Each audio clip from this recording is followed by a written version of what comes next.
Olá, pessoal. Bom, mais uma questão do Enem para a gente discutir, para a gente resolver, para a gente falar um pouco aí.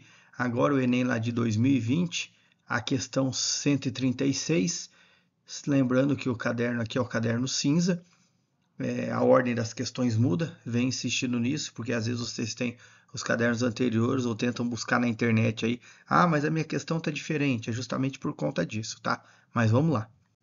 O que a questão 136 aí fala para a gente? Vai trabalhar a ideia de porcentagem, já fizemos alguns exercícios em relação à porcentagem, lembrando que porcentagem cada um tem uma forma de calcular, existem algumas técnicas, alguns modelos, alguns métodos de resolução, mas aí cada um faz da forma que achar mais adequado.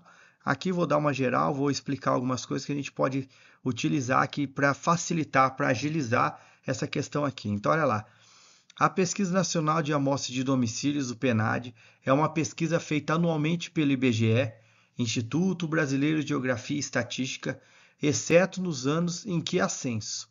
Em um ano, foram entrevistados 363 mil jovens para fazer um levantamento sobre suas atividades profissionais e ou acadêmicas. Os resultados da pesquisa estão indicados no gráfico. Então vamos entender esse gráfico aqui. Essa pesquisa foi realizada com jovens aí de 15 a 29 anos. Ele fala que 21% somente estuda, 13,6% trabalha e estuda, 45,2% somente trabalha e 19,6% nem trabalha e nem estuda. E isso foi o que foi determinado aqui por essa pesquisa com os 363 mil jovens que foi executado. Daí ele coloca assim, ó, de acordo com as informações dadas, o número de jovens entrevistados que trabalha é. Então ele quer saber o número de pessoas, de jovens aí que trabalham. Bom, onde que está o gráfico de quem trabalha? O gráfico de quem trabalha está aqui, porque aqui ele coloca ó, que a pessoa trabalha e aqui também trabalha. Ah, mas esse daqui trabalha e estuda. Tudo bem, mas ele trabalha. A ideia não é definir quem trabalha?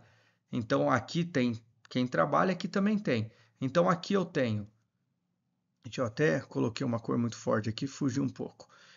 Então aqui eu tenho 13,6% que trabalha e estuda e 45,2% que somente trabalha. Então, se a gente for somar essas duas coisas, eu posso falar que eu tenho o 45,2 mais o 13,6. Ou seja, a gente chega num total de 58,8% dos jovens que trabalham. Ah, mas que também estuda. Mas o que interessa para a gente é a ideia de quem trabalha. Então, eu já tenho a porcentagem daqueles jovens que trabalham, o que ele pede para a gente? Quanto vai dar isso daqui? Qual o valor aproximado disso daqui que a gente tem? Então, nesse caso, foram entrevistados 363 mil jovens, eu vou calcular os 58,8%. Vou fazer de duas formas, só para a gente avaliar isso daqui. Então, uma das maneiras que a gente tem de fazer seria utilizar a regra de 3. Então, eu posso trabalhar com quantidade de jovens. Então, quem lembra aí da regra de 3, que é simples a gente esquecer, e da porcentagem. Então, eu posso falar aqui 363 mil jovens, isso representa 100% do que foi entrevistado. 58,8% representa X. Então, o que eu vou fazer para resolver isso? Vou multiplicar os meios e os extremos.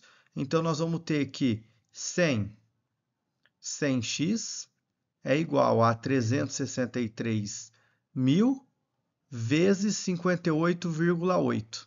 Daí eu vou pegar o 100 que está multiplicando, vou jogar para lá e ele vai dividir. Se o 100 vai dividir, então eu vou ter aqui 363 mil vezes 58,8 dividido por 100. Posso cancelar dois zeros e daí efetuar essa conta.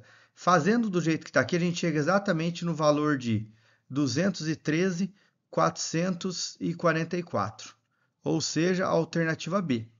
Ah, mas até fazer essa conta vai dar um pouco de trabalho, multiplicar isso daqui, tananã, aquela história.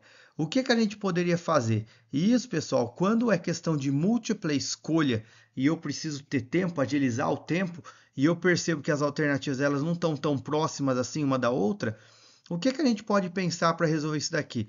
Então, eu vou até marcar isso daqui, ó, vou pôr um asterisco. Esse asterisco aqui é como se fosse um atalho, algo mais rápido para a gente resolver aqui na hora para facilitar os cálculos. Não deu 58,8%? Praticamente 59%? Então eu posso falar que eu tenho aproximadamente 60% dos jovens que trabalham. Se eu tenho aproximadamente 60% dos jovens, o que eu posso fazer? Eu posso pegar os 363 mil e multiplicar isso daqui por 0,6, 0,60. E por que 0,60? Por conta da ideia de taxa unitária, 60% em relação ao total. É como se eu multiplicasse e depois dividisse por 100. Então eu vou ter 0, 0, 0, 0. Aqui eu vou ter 18. Sobe 1, 37, vai 3. Eu vou ter 217. Tira 2 zeros aqui das duas casas, ó. Vou ter 217.800. Percebam que o mais próximo disso, quem que é? É os 213. Continua sendo a alternativa C. É claro que aqui eu não tenho o valor exato. Isso aqui é uma técnica que a gente usa de aproximação para facilitar o cálculo aí para a gente. Então, quem lembrou disso, lembrar da ideia aí de fazer de forma aproximada e ainda utilizar a taxa unitária, fica mais fácil da gente calcular. Então, aqui a alternativa correta, a alternativa C. É claro que não deu valor exato. Agora, vamos supor que você faz isso e tem uma alternativa de 213 mil, outra de 211 mil, outra de 217 mil. Claro que daí a gente não pode utilizar esse segundo método. Daí nós vamos ter que fazer com 58,8, porque com 58,8 deu exatamente a alternativa C, certo? Então é só uma forma de a gente simplificar por conta dos valores dos cálculos que a gente está utilizando. Certo, pessoal? Então é isso. Até a próxima. Um abraço aí. Tchau, tchau.